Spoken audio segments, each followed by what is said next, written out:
orang-orang itu yang kaya itu ya bukan lagi dia sebagai pemilik pertanian, bukan sebagai pemilik peternakan, bukan sebagai penggali tambang di Jakarta.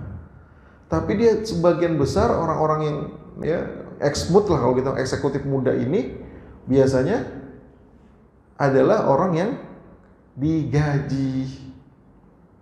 Makanya dengan maslahat seperti itulah Yusuf Qaradawi akhirnya mengeluarkan salah satu ijtihadnya, yaitu zakat profesi.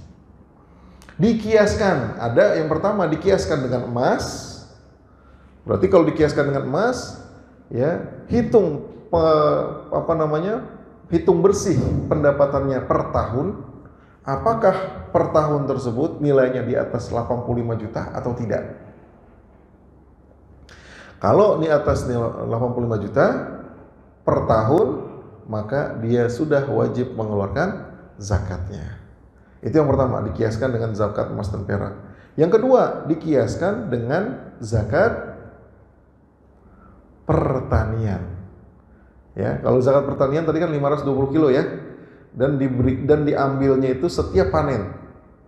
Jadi mau 3 bulan, mau 4 bulan, kalau panen beras berapa bulan biasanya? 3-4 bulan ya.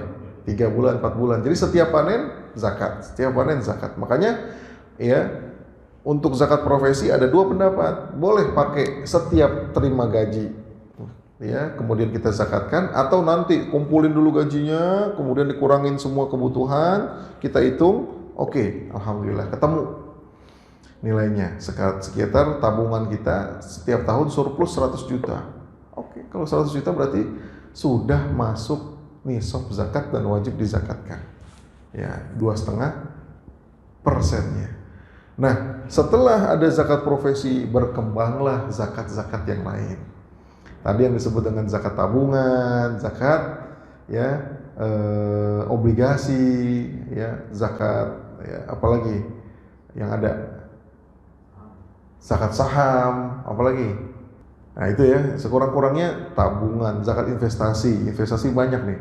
Tabungan di bank, tabungan di obligasi, tabungan sukuk, macam-macam dah. Ya. Nah ini kalau memang lebih daripada nisabnya, maka wajib dizakatkan. Jadi awalnya tadi berapa zakat?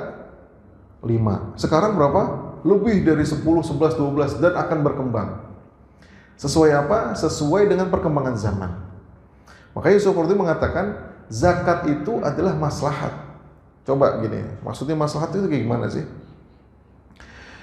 Dia itu, ya, zakat itu kalau tadi kita paksakan yang 5, ya, kan kalau orang di toko, kalau di Jakarta itu, orang-orang di kota-kota besar itu hampir nggak ada yang namanya zakat pertanian, nggak ada ya, nggak ada pertanian yang di Jakarta itu. Kemudian peternakan dan rikaz, hampir nggak ada di Jakarta ya, nggak ditemukan. Sedangkan orang-orang di Jakarta ada nggak yang miskin? Banyak yang miskin. Orang pendatang yang tinggalnya di kolong jembatan, yang tinggal pinggir kali, banyak. Kata Rasulullah SAW, tu'khadhu min aghniyaihim wa tarduhu ila fuqaraihim.